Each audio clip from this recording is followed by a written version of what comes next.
कैसी हैं आप? ओम नमः शिवाय। आज सुपोषण दिवस है। क्या है भाई आप लोग बताइए? सुपोषण दिवस। सुपोषण दिवस। तो आज हम सुपोषण दिवस है तो उसका हम पहले उद्घाटन करेंगे। तो हम पहले कलश पर दिया जलाएंगे। बैठो, ठीक से बैठो।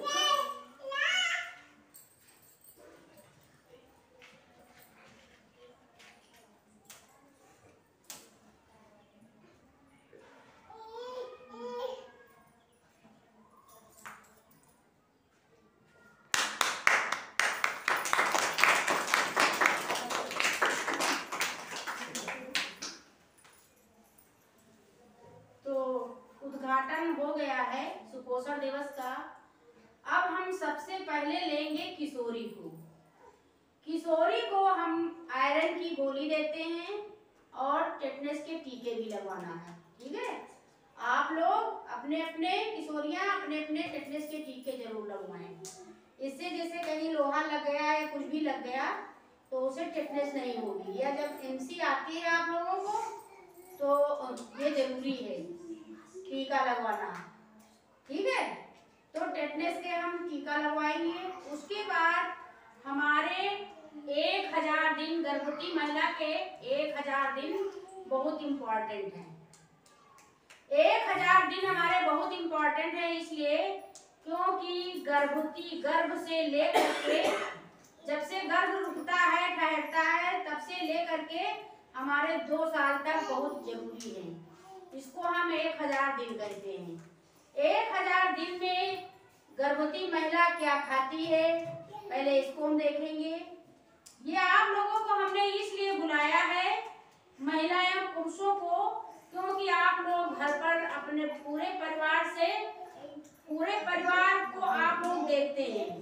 जैसे बहू की जिम्मेदारी है कि बच्चे को जन्म देना और उसके बाद जब परिवार में सास ससुर चाची चाचा नानी नाना है ये उनका काम है कि पूरे परिवार की देख रेख करना। उनकी भी जिम्मेदारी है कि बच्चे की देख रेख करें।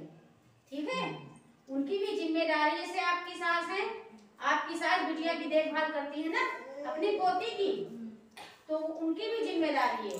तो आप लोगों की जिम्मेदारी है कि जैसे हमारे यहाँ कोई गर्भवती महिला हुई है, आपकी बहू गर्भवती है, तो आपकी भी जिम्मेदारी है कि उसकी खान पान के बारे में ध्यान रखें। जैसे गर्भवती महिला को हरी साग सब्जी खाना बहुत जरूरी है। इसमें कैल्शियम मिलता है, आयरन मिलता है, बहुत सारे विटामिन मिलते हैं हरी साग सब्जी में। जैसे ये हमारी देखो सब्जियां सब रखी हुई है, सबसे ज्यादा पालक में आयरन मिलता है, खून मिलता है। तो आप लोग अपनी बहुओं को बताइए समझाइए। ठीक है दादा, अपनी बहू को समझाओ बताओ कि देखो ये सब सब्जी जरूर खाओ। तो ये नहीं कि हमको अच्छा नहीं लगता है, इसको खाना जरूरी है। इसमें बहुत सारे विटामिन हैं। आपका बच्चा भी स्वस्थ होगा जो अंदर गर्भ में पल रहा है और आपका पूरा परिवार स्वस्थ होगा और गर्भवती महिला भी स्वस्थ रहेगी। ठीक है, तो हमको जब हमने गर्भवती महिला के खान पान के बारे में आप ही लोग देख सकते हैं कि क्या हमारी बहू खा रही है क्या नहीं खा रही है ना, ये जरूरी है देखना। आपको बताना भी जरूरी है क्योंकि आपका उसमें हिस्सा है, आपकी जिम्मेदारी है बहू की देख रेख करना। और जो गर्भवती महिला के 2 टेटनस के टीके लगते हैं है ना, तो आप लोगों के उसका तो पहला बच्चा है मान लीजिए गर्भवती का, तो ये तो सास को सब जानकारी है। सास को ये जानकारी है कि आपका जो है आप तो कई बार आपके बच्चे तो कई हो चुके हैं, भाई उनका पहला बच्चा है लेकिन आप ये सब झेल चुके हैं, इसलिए आपकी जानकारी है, आपको जानकारी है। तो आप लोग जो है अपनी बहुओं को समझाओ और वो 2 टेटनस के टीके लगवाएंगी। आपको बताना है बहू को कि आप 2 टीके टेटनस की जरूर लगवाएं। ठीक है, तो आप टेटनस के उनको टीका लगवाना है, आयरन कैल्शियम की गोली खाना है। आपको याद दिलाना है शाम को आयरन की गोली खाना है तो आप बता देंगी, याद दिला देंगी। बिटिया हो बहू हो आपने गोली खाई है, पूरे परिवार की जिम्मेदारी है ना। तो आपकी जिम्मेदारी है कि बिटिया गोली खाई है, क्या खाना खाया है, खाना ऊपरी आहार भी लेना है गर्भवती को, तो ये खाया है कि नहीं खाया, वो खाया कि नहीं खाया है, ठीक है। उसके बाद हम जब हमारा बच्चा हो जाएगा तब हमें जो बच्चा होने पर 1 घंटा के अंदर उसको माँ का दूध देना है, उसको कोलोस्टम या खीर बोलते हैं माँ के दूध को।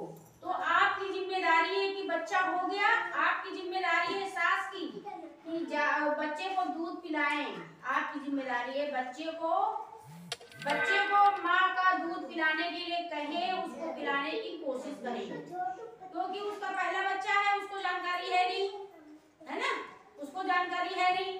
तो ये तो नानी नाना दादी दादा या जो बूढ़े बुजुर्ग हैं उनको सब जानकारी है, वो सब झेल चुके हैं, तो उनको समझाना है, उनको बताना है कि आप लोग जो है उनको बच्चे को दूध पिलाया, दीदी ठीक बोलते हैं। हम अपनी बहू को समझाएं कि खान पान के बारे में ध्यान रखो, पालक भी खाना है हरी सब्जी में, और जैसे ऊपरी आहार समय समय से लेते रहो, दिनामान में 4 बार 2-2 कह रोटी लो खाओ। उसके बाद बच्चा हो जाने के बाद 15 मिनट बाद ही 20 उसको आँचर को धो डालो गर्म पानी से, उसके बाद बच्चे के आँचर में यहाँ लगाओ, उसको दूध पिलाओ, और समय समय से उसकी सफाई करते रहो, और समय समय से उसको वो जो दूध है वो उसको हम कोलोस्टम या खीर बोलते हैं, वो एक टीके के समान है दूध, वो जितनी भी शरीर में बीमारी होंगी वो सब नष्ट कर देगा।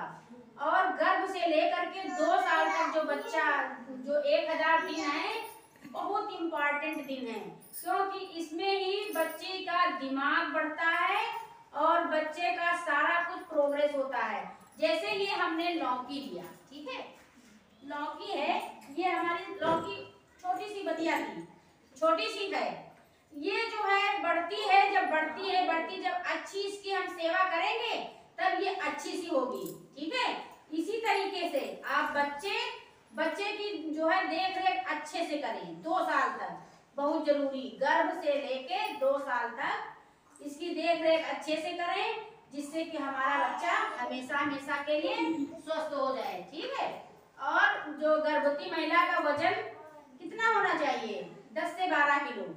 हर गर्भवती महिला का वजन गर्भ से लेकर के जब तक बच्चा हो न जाए तब से 10 से 12 किलो वेट बढ़ना जरूरी। ये तो ससुर का, सास का और परिवार का, नानी नाना दादी दादा देवर जेठ जो भी परिवार में सम्मिलित परिवार में है, तो उनको सबको ये सब उसको बताना है, खान पान के बारे में उसके ध्यान देना है। गर्भवती महिला के जो गर्भ में पल रहा बच्चा बिल्कुल स्वस्थ हो, और जो मतलब पैदा हो जाएगा वो भी 2 साल तक बच्चा हमारा स्वस्थ रहे, इसके लिए अच्छी सी देख रेख करना है। और जैसे हमको वजन भी हर महीने करवाना है, ठीक है, हर महीने हम बच्चे का वजन करवाना है। वजन इसलिए करवाना है कि देखो हम इधर आई, बच्चे को लाइए, लंबाई नापे, आपके बच्चे का वजन कराएं, लाइए लिटाओ यहाँ पे,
इस तरीके से हमको हर महीना गर्भवती महिला का वजन भी करना है।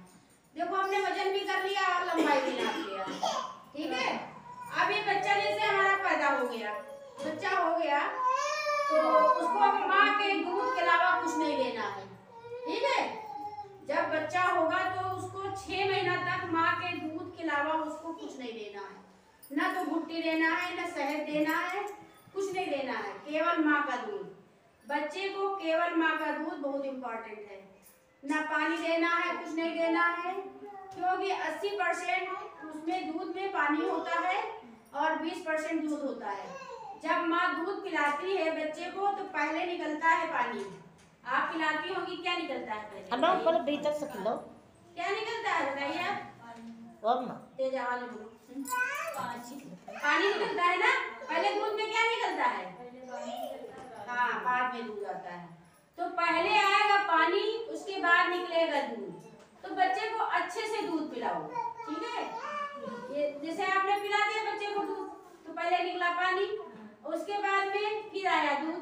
तो आपने जैसे थोड़ी देर पिला दिया, आप अपने काम में लग गई, और फिर जो है जब बच्चे ने पहले पानी पिया है तो वो आपने लिटा दिया, काम में लग गई, तो वो बच्चा तुरंत जो है पेशाब कर देगा, ठीक है। और उसके बाद वो तुरंत जग जाएगा बच्चा और रोने लगेगा। इसलिए जो है देर तक 25 से 30 मिनट तक बच्चे को दूध जरूर पिलाओ, ठीक है। 25 से 30 मिनट तक बच्चे को दूध जरूर पिलाओ, जिससे कि बच्चा हमारा पूरा पेट भर के पी जाए। जब एक दूध पी ले तो दूसरे दूध में लगा दो, है ना। दोनों तरफ के दूध को आप पिलाएंगी, ठीक है। उसके बाद हम देंगे ऊपरी आहार। जब 6 महीना हो जाएगा बच्चा तो उसके बाद हम देंगे ऊपरी आहार। ऊपरी आहार में क्या देंगे आपको तो हमने बताया है मंजू। ऊपरी आहार में क्या देती हो बच्चे को? बोलो। हाँ, वेरी गुड, बहुत अच्छा। और ठीक है। तो आप सबसे पहले क्या करेंगी, कटोरी चम्मच अलग करेंगी, है ना। आप अलग कर लिया है। पहले आप सबसे पहले कटोरी चम्मच अलग करेंगी, उसके बाद उसको हम पहले देंगे उसको गाढ़ी दाल, कटोरी चम्मच। हाँ, गाढ़ी नहीं, पानी नहीं देना, गाढ़ी दाल। आप गाढ़ी दाल देंगी बच्चे को, और दलिया भी बना के देंगी, थोड़ी थोड़ी करके मात्रा बढ़ाएंगी, और मसला हुआ आलू भी देंगी और केला भी देंगी, ठीक है। इस तरीके से सारा कुछ आप बच्चे को खिलाएंगे। फिर 6 महीना बाद ऊपरी आहार देना। 2 साल तक माँ का दूध जारी रखो, ठीक है। 3 बातों को रखना ध्यान। 3 बातें कौन कौन सी हैं? 1 घंटा के अंदर माँ का दूध पिलाओ बच्चे को। पैदा होने पर 1 घंटा के अंदर माँ का दूध बच्चे को दो। और दूसरी बात क्या है कि हमें 6 महीना तक माँ का ही दूध देना है। और तीसरी बात यह है कि 2 साल तक माँ का दूध जारी रखो, ठीक है। बच्चे को स्वस्थ बनाने के लिए हमें 2 साल तक माँ का दूध जरूर पिलाओ। 2 साल तक माँ का दूध दो और ऊपरी आहार दो। और टीकाकरण के बारे में बताऊंगी। जैसे आपके बच्चे को टीका जैसे सबसे पहले क्या लगता है? BCG लगता है ना। टीबी की बीमारी का है ये टीका। सबसे पहले हमने BCG लगवा लिया है। उसके बाद हेपेटाइटिस B और पोलियो की 0 खुराक है, ये आपको देना है जब बच्चा पैदा होगा। फिर उसके बाद 1.5 महीना पे हमें क्या लगाना है? पेंटा लगेगा है, और उसकी पोलियो की खुराक होगी है, और वो होगा पेंटा और रुबेला एक टीका आता है, वो भी लगेगा। इसी तरीके से जो भी टीके हैं वो अपना 1.5 महीना के बाद 1 महीना के अंतराल पे सारे टीके भी लगेंगे। उसके बाद जब 9 महीना हो जाएगा, बच्चा 9 महीने का होगा, तब हमें कौन सा टीका लगेगा? खसरा का, ठीक है। 9वें महीने में आपके बच्चे के खसरा का टीका लगेगा 9 महीना में। उसके बाद जब 9 महीना का बच्चा हो जाएगा तब खसरा का टीका लगेगा। उसी के साथ में विटामिन ए पिलाई जाएगी। विटामिन ए की दवा जो है आँखी की रोशनी के लिए, आँख की रोशनी के लिए है। जिससे आँख की रोशनी बढ़िया तेज होगी, अच्छी होगी, रतौंधी नहीं आएगा, और इसको बहुत जरूरी देना है। ठीक है। तो ये मतलब विटामिन ए पिलाई जाएगी हर 6 महीने पर। जब आप 9 महीने में टीका लगवाएंगी तो विटामिन ए पिला दिया, उसकी 6 महीना पर हर 5 साल तक टीका ये विटामिन ए पिलाई जाएगी हर 6 महीना पर, हर 6 महीना पर, हर 6 महीना पर आप जो है विटामिन ए पिलाएंगी अपने बच्चे को, ठीक है। ये कहाँ पे आएगा बेटे वो के बताती ने को पियाओ कि नहीं पियाओ वहाँ पर पिलाए जहाँ टीकाकरण होता है, इनम के पास रहती है दवा। आप बोल दिया करिए, हम भी तो रहते हैं वहीं पे, आप बताना उसको पिलाना। 9 महीना का हो गई बिटिया, कितने दिन की बिटिया तो 1.5 टीका लगा टीका लग गया। अब की बार जब आना तो उसको पिलवा जिसको पिलाने वाली हो तो वो खुद पिला देती हैं, जिसको नहीं पिलाने वाली होती नहीं पिलाती हैं। 6 महीना में पिलाई जाती है। 6 महीना हाँ 6 महीना के बाद विटामिन ए पिलाई जाएगी, वो बहुत जरूरी है। उससे आँखी की बच्चों की रोशनी के लिए, बच्चों को बच्चे ऐसे हैं जिनके रतौंधी आती है, उनके लिए बहुत इम्पोर्टेंट ये मछली का तेल है, ठीक है। ये टीके भी लगवाना। उसके बाद फिर उसकी इसकी खसरा की दूसरी खुराक भी दी जाती है 16 से 18 महीना में, हैं। खसरा की उसको जेई टीका बोलते हैं। क्या बोलते हैं? जेई। उसको भी आप जो है देंगी, पिलवाएंगी, एनएम से लगवाएंगी, है ना। बूस्टर की दूसरी खुराक दी जाएगी 16 से 18 महीना में। अब ये टीकाकरण भी आपका हो गया। उसके बाद बच्चा आपका 3 साल का हो जाएगा। जब 3 साल का हो जाएगा तो आप लोग आंगनबाड़ी केंद्र पर भेजेंगी बच्चे को, ठीक है। पढ़ने के लिए बच्चे को आंगनबाड़ी केंद्र पर भेजेंगी। यहाँ पर जो है खेल खेल के माध्यम से बच्चों को पढ़ाया जाता है। 3 साल का बच्चा ज़्यादा कुछ पढ़ पाता नहीं है, तो उसको हम खेल खेल के माध्यम से आंगनबाड़ी केंद्र पर बच्चों को सिखाते हैं, है ना। आपने तो हम वीडियो डालते हैं, आपने देखती तो होंगी, खेल खेल के माध्यम से। जैसे कैसे हम पढ़ाते हैं बताइए आप, बताओ। बच्चों को हम खेल खेल के माध्यम से बच्चों को सिखाते हैं, क्योंकि बच्चे खेल खेल के माध्यम से अच्छे से सीखते हैं, तो उसका मन नहीं घबराता है बच्चे का। छोटे बच्चे का मन नहीं घबराएगा, उधर वो खेल भी लेगा और उधर पढ़ाई भी कर लेगा, ऐसे जल्दी याद हो जाते हैं। कोई चीज पढ़ाओ तो खेल खेल के माध्यम से बच्चे को जल्दी याद हो जाता है।